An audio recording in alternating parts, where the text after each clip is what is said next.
Hello, hello. Jen here. I just got back from a doctor's appointment and it got me to thinking about things. Well, not the doctor's appointment, it was actually a voicemail I got. And it kind of floored me, kind of freaked me out a little bit. Um, it was a Medicaid office from a totally different city, didn't serve the county I was in. And the message they left me was that somebody submitted a Medicaid application on my behalf. So that kind of freaked me out.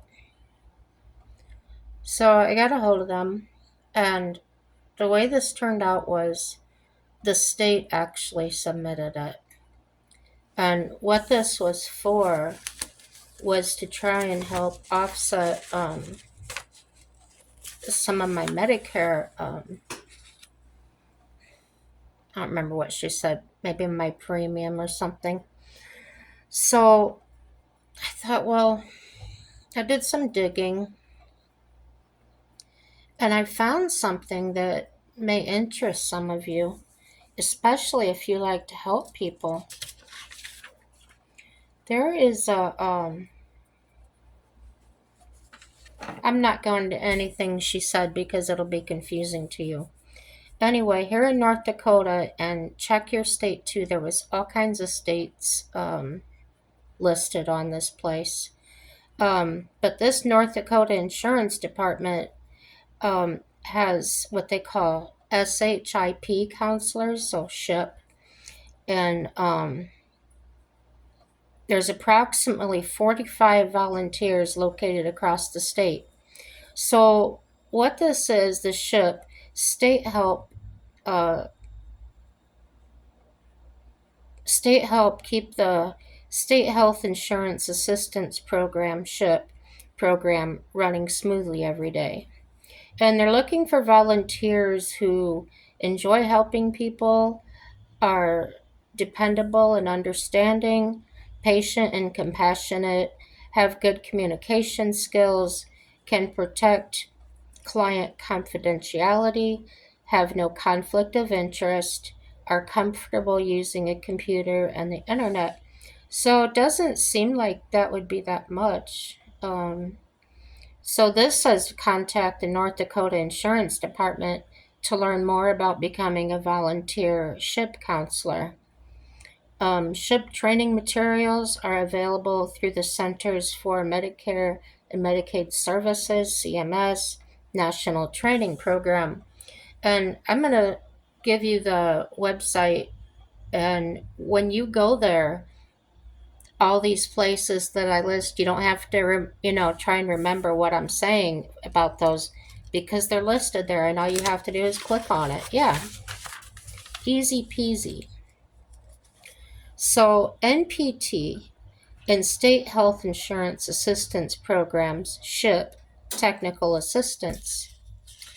And, you know, I don't think this training would even be a bad thing to even help you understand Medicare. I know some people say it's so confusing. Um, so, SHIP, the State Health Insurance Assistance Program, and navigating Medicare, local Medicare help, trusted, unbiased one on one counseling and assistance, and help others navigate Medicare with your local state health insurance program. So, yeah, they offer the training and the pretty cool. I had never heard of this, but I was just being nosy how I get when I have something on my mind. And that was something on my mind. So, what she explained to me is if I had filled out and sent in some paperwork to my Social Security disability, things like that to apply for help. Well, this was back last year, so it was gone from my head. I wasn't even thinking about it. So she did tell me this was sent in October 23rd. She's been working on it a while. Um, I think I had sent it in like August or September. I don't even remember, but just now getting a hold of me. Um, so if you do submit these applications um, for Medicaid to help pay for some of your um, Medicare, they can help you pay uh, prescription drug copays, from what I was understanding. I don't know if states are different. Um, like I said, this is brand new to me. I didn't know what it was. But anyway, because of my low income, um, Social Security sent me some paperwork to fill out. I filled it out, sent it in. And evidently, this was for to see if I would maybe qualify for assistance. So, the downside of this is sort of like when you apply for SNAP or other things. You've got to provide your income, your bank statements, yada yada. So, if you're a person like me that has to apply, fill out paperwork, what I did find out is, for instance, I have wireless banking, okay? I can actually get my um, bank statement on that app that I have, and I can actually email it to them. She gave me an email address. So um, that's not very complicated. I wouldn't have to go to the bank and get it printed out and all that. Um, yeah, what a time we're living in, guys. So we don't necessarily have to have any face to face contact. Um, so I feel like that kind of streamlines it. It'll be excited to see what Trump does. Um, with Medicare and things. But I think it would be interesting to find out, interesting to do one of those volunteer jobs. I'm not able to do it, but years ago when my head was kind of straight and I was really into customer service and things, I think I would have volunteered for that, even if just not for my own information. Um, and then helping people to understand it and using those skills or the education, um, every day or every other day, however often you volunteer. I believe that would help immensely, especially if um, a family member or somebody had to get on that. You would feel confident um, in navigating and understand, the parts and the programs and things. So Um, yeah, I thought it was important to share that. There's a lot of people out there that would like to help people or that would like to understand Medicare better. Um, yeah, I think that's pretty cool. It didn't say how long they've been doing it. Probably a long time, but I don't know, maybe at one time I was even on it. I don't know. I used to have the Medicaid that assisted with my Medicare payments and that. Um, and I also have the Advantage plan through AARP, which keeps my insurance premiums lower. So, um, how do I explain that? It lowers my copays. So my copays are like sometimes they're nothing, sometimes they're $1.86. Um, But now this year I have a spend down. I have a $500 spend down. But if I do get this assistance now, I wouldn't have that. It would offset that from the way I'm understanding it. So yeah, a little bit of information for you. Um, Now, when I did, I was asking questions online like who can apply, who can send in a application for me. Um, this was obviously before I knew the state did it.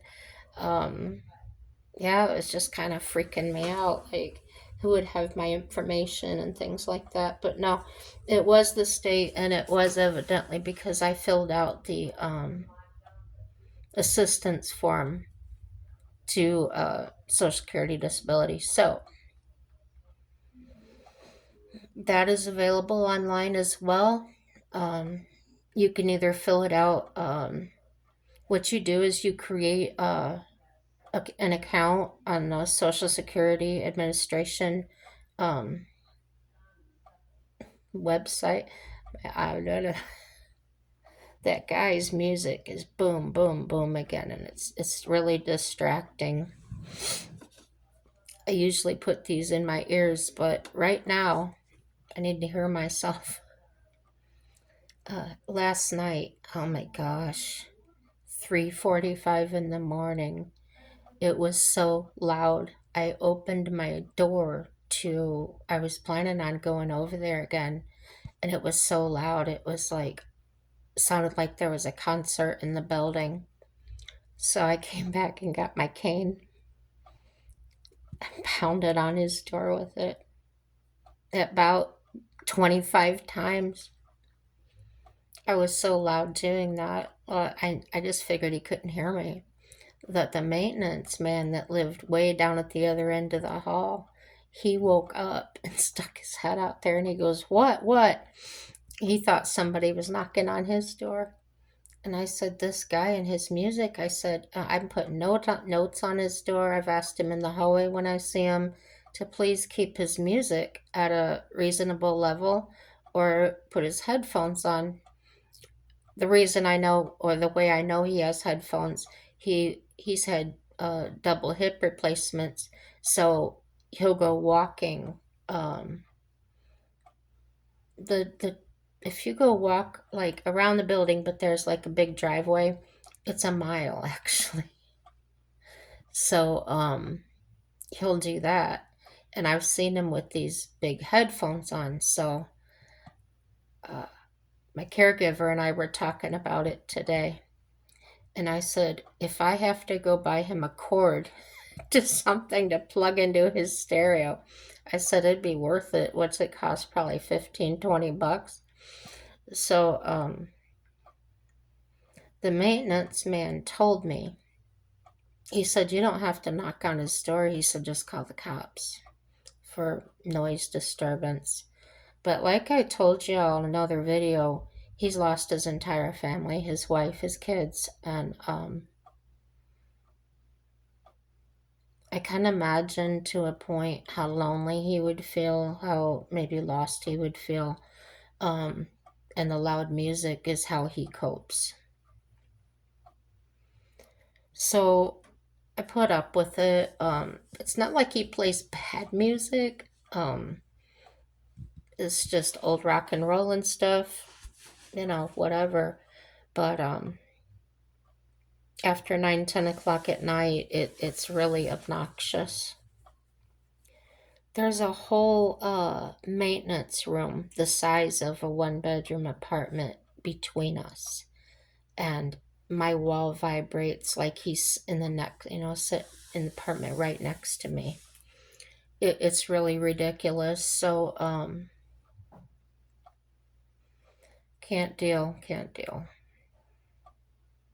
So, needless to say, I was up all night.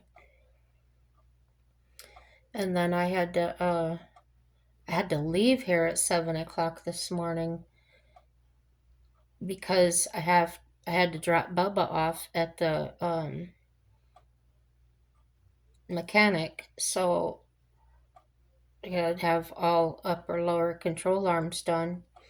And before it had to be there at 8 a.m., but I had to run to the other end of town and I had to get some cash. Well, this ends up being a whole ordeal. I I pull up to the ATM at the bank. The bank's not open yet, and it's got a touch screen, um, but it's got regular buttons. You put your card in, you type in your PIN and that, and once the dollar amount, so I'm typing it on the screen. I wanted to get 460 out for the mechanic, and it gets 46 and I'm pressing it, I'm doing all these things, and the screen will not work. So I reached down to the keypad to see if, and it did. It put in the right amount.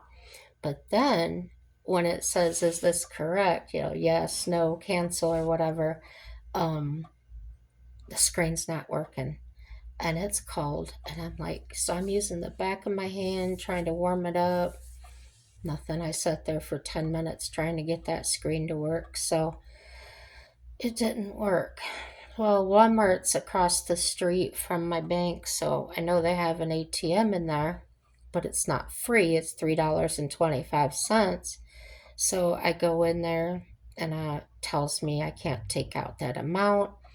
So all it would let me get out was the 260. So I still had to come up with $200, and it's approaching 8 o'clock. I got it there at 10 minutes till. Whew. And I had never been to this mechanic before. So it's attached to a gas station, and there's no signage, there's no door marked with um, the business name on it. It's just got a sign above the garage. So when I looked in the door entrance, the regular glass door, I could see the gas station, the floor and stuff. So I was like, well, I don't think that's the right door. So I ended up walking all the way around to the garage door, man door, and I walk in, and there's a truck sitting there that they've got running. They got the exhaust tube, vented out the door. So with my cane, I'm going so slow. I'm trying really hard not to trip on anything. Um, Normally, I think that people are allowed to really walk through their garage. So I was nervous, but I got up there and I met the owner. He's a very nice man. Um, he's going to let me pay the half now and the half at the end of the month. I will miss my vehicle, but I think between the caregiver and my husband, we'll get it done. I've got a lot of appointments coming up.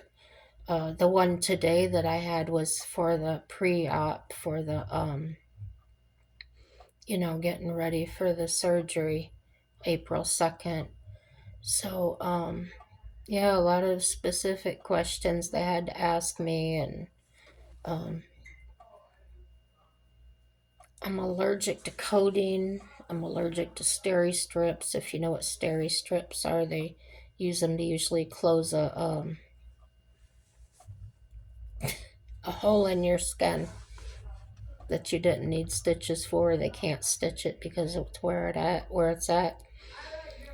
But I think it was 6 holes punctured in me from had the Da Vinci robot surgery, and they had those steri strips on my. Oh my gosh, I got great big huge water blisters from them, and they would pop and they would hurt. And I had to wear that girdle thing around my middle. I was miserable. So they ended up prescribing me some kind of powder. I think it was sulfur, zinc, probably zinc that was in it, and it would get wet, absorbing that water. But that was the only thing that gave me relief. That was horrible. I don't wish that on anybody. Um, so I had to go through all that with them today. I've got a new allergy. It was to the antibiotic they gave me for the pneumonia. That wasn't fun. Found out that's what was making my stomach hurt so bad and made me not want to eat at all. I don't eat a lot anyway, but not getting any food and being a diabetic, that's a bad combination. So what I started doing was potatoes aren't good for a diabetic, but I could eat a potato and I would put my butter on it and some no salt because I use unsalted butter. And it helped. I get, carbs, the energy. And but the bad starch turning into bad sugar for a diabetic. But I figured I needed something to get in there. So then slowly I was able to start eating kind of normally. I get mom's meals. That's what I think my Medicare pays for it. I'm not sure. Um, Either them or my insurance company. So, they're portioned, but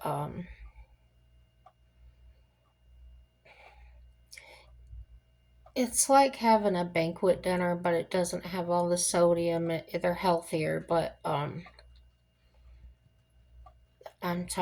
telling you what, it's a lot of food for me, and it's not a lot.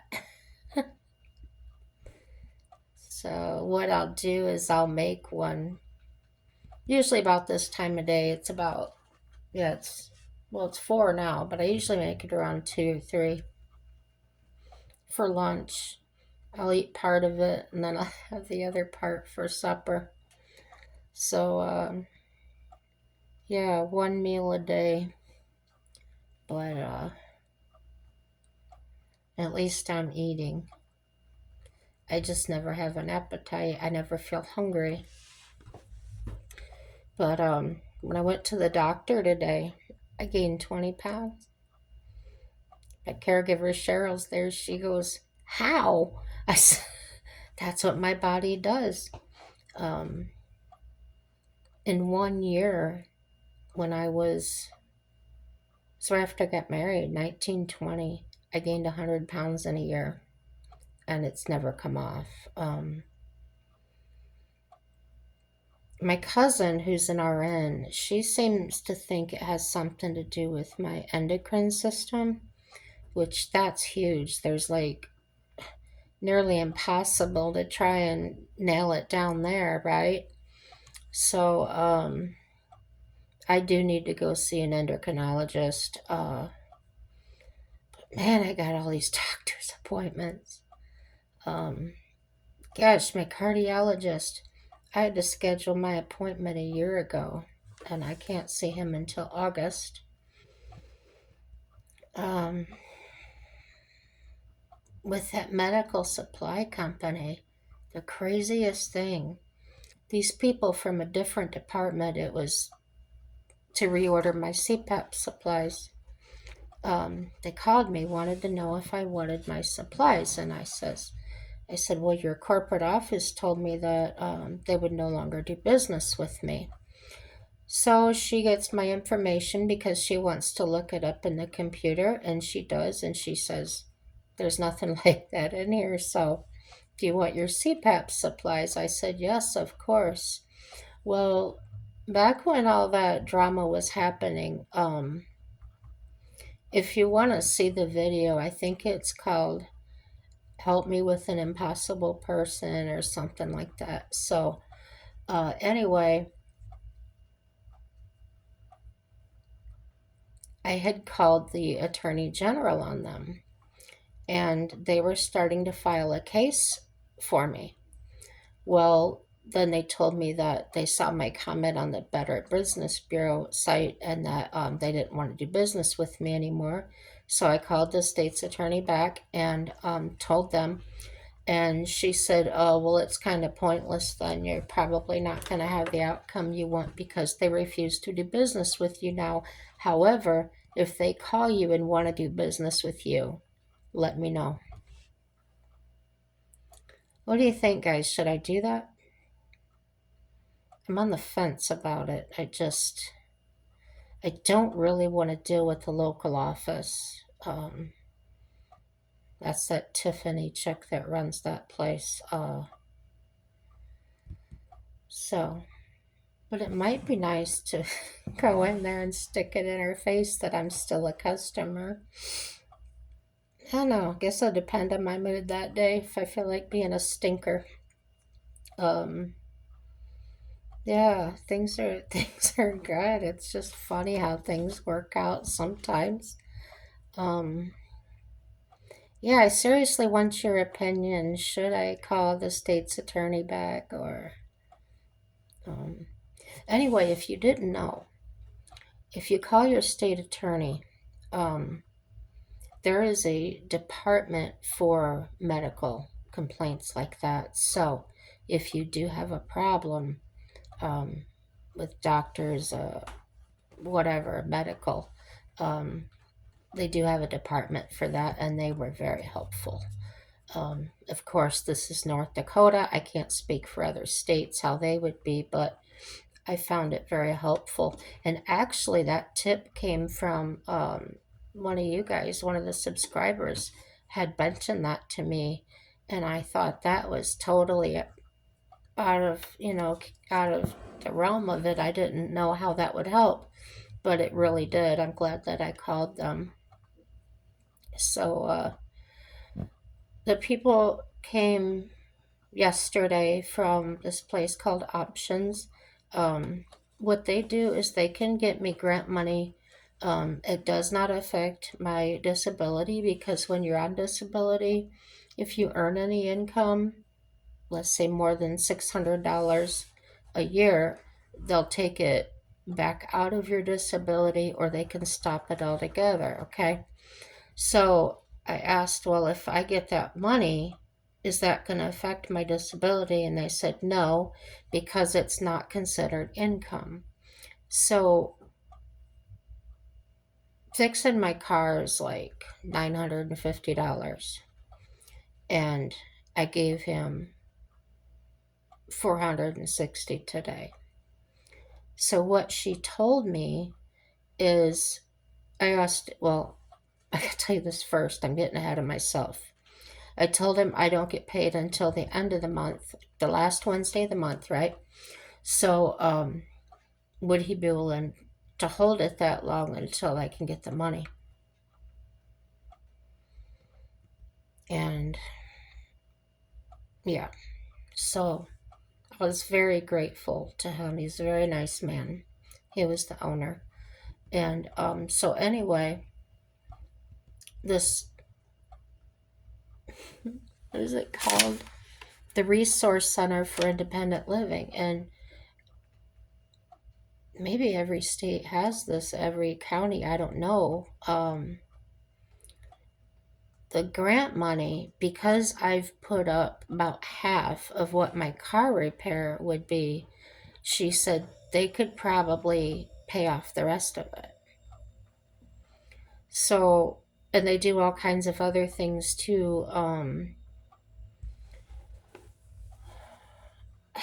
I don't know if they are the senior center or they're just affiliated with them.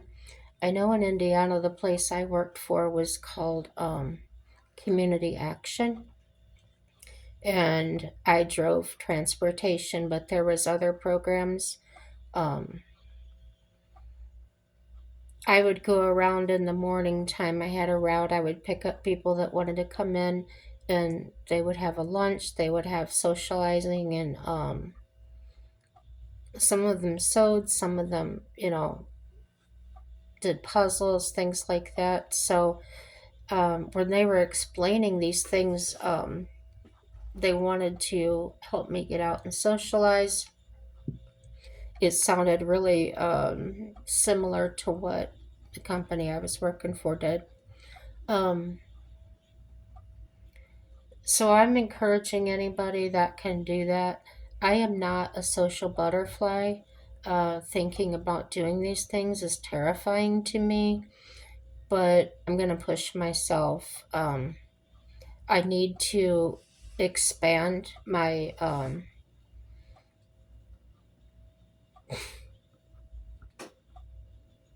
net, you know, socialize with other people. Socializing with you guys um, is great. I'm not going to stop the channel, but I don't know if they do meals there or not. I'm not concerned with that. But she asked if I would be open to having company, visits. They have volunteers and things like that that will come visit with me. And I said, depending on my mood. And she goes, I get that. I said, you do? She says, yeah. I said, well, sometimes if somebody knocks on my door, I just assume run for the closet and hide. And she laughed. She said, I get that way too. So, I told you someday I would explain this to you, the way it's like off to this side. Um, a person damaged my throat, and this side of my esophagus and all that in there is very weak. Um, I'm supposed to be using this stuff called Thicket, and you put it in soda or water, whatever liquid you're drinking, and it makes it just a little bit thicker depending on how much you put in. Um, and it's to keep you from aspirating or getting it in your lungs by accident. Well, that's how that little teeny tiny piece of hot dog got down there. And that's what gave me pneumonia. So yeah, kind of my own fault. Well, it was an accident. It just happened. Um, so yeah, I'm gonna get into this community stuff. See how it goes. Wish me luck. Give me prayers and encouragement. That's something I could take, and do. But anyway, when they were talking about somebody coming to visit me, and they were like, "Do you like to do puzzles?" I said, "Oh yes, I have two brand new puzzles." And one I opened and started, and the other one I didn't. She goes, "Why didn't you finish it?" I said, "Because my cat was trying to help me, and the way her help was, she just wanted to throw the, pieces onto the floor." And I told her, I don't want to do the puzzle on the floor. But she didn't care. She thought it should be done down there. Um, so yeah, I said I would love to do puzzles, but no, I can't. I can't do it here. Um, I even considered doing it and maybe putting some kind of tablecloth or something over it. And I thought, no, I don't want to mess with all that. So I did tell them I do like to cross stitch. The printed one. I don't know how to do the counted cross stitch. Oh my gosh, that would probably drive me bonkers. Um, I like to crochet, but all I know how to do is the double and go straight across. I don't know how to do the up and down or anything like that. So I might learn that stuff, that would be really nice to do. So maybe if I just focus, oh, that's the other thing the grant can do. It can buy those supplies for me, the cross stitch patterns and the yarn and whatever I want to do. Isn't that nice? Yeah. So if you wonder how you can do things on a very small income, such as I have, um, know that there's programs out there that can help you. I didn't know. I had worked for one before, the community action, but I didn't know what all they did. I was out driving all the time. Now, sometimes I would sit in the community room when I didn't have a lot of driving to do, and I would, they had speakers come in and whatnot, and I learned a lot. I learned about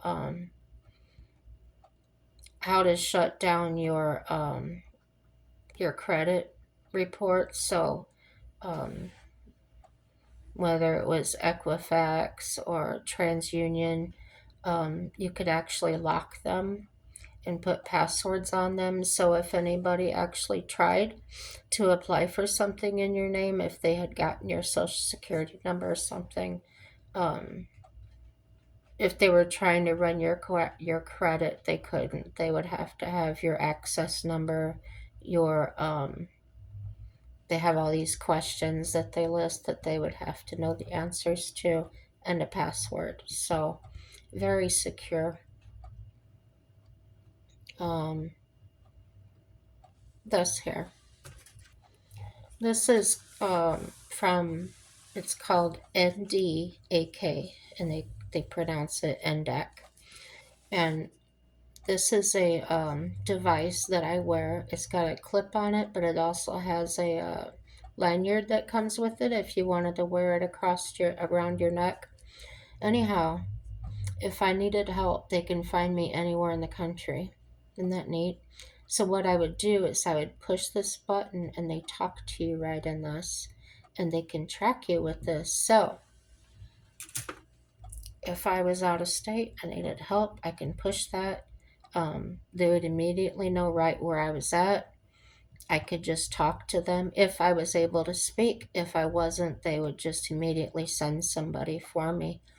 Um, I've only had to use it once, and then probably once or twice a year, I call into it and just tell them it's a test, and well, they'll test it. So do what you can, guys. Like I said, I think the county pays for that for me. Definitely find out. Another thing I do, now mom's meals, they send you the meal, they send you the dessert, which is usually a cookie. They'll send me oranges, depending on what meal you order. Um, it'll come with an orange or a juice box. I usually get applesauce and apple juice boxes. Um, if you order, like I order a taco meal, um, they send the tortillas in a, in their own little plastic package, and like everything you need for it is on the side. Now, when I was getting meals through, oh wow, what was the name of that place? It doesn't matter. They would send me, like, if I ordered a cheeseburger, they would have the cheeseburger totally assembled in that package, frozen. So when you started to thaw it out, the bun would be so soggy on the bottom, it would just fall apart. So I went back to Mom's Meals because they will send the bun in its own little plastic, yeah, plastic bag. So I didn't have that problem. I don't like to microwave them. To me, like some meals I get, like if I get a meatloaf, it has these cubed potatoes in there, and if you put them in the microwave, if you've ever tried to microwave frozen potatoes, they get kind of rubbery and don't taste very good. So what I'll do is I'll cook it on the stove in a frying pan, and yeah, that really helps. So, well, I've talked for about 40 minutes, guys. Um, I'm gonna go take a nap, and I see my sister just sent me a message on Messenger, so I want to see what she has to say. Everything's good, guys, and you know me, I'll probably do another video later on. But yeah, like, subscribe, share it. Have a very happy day. Bye bye.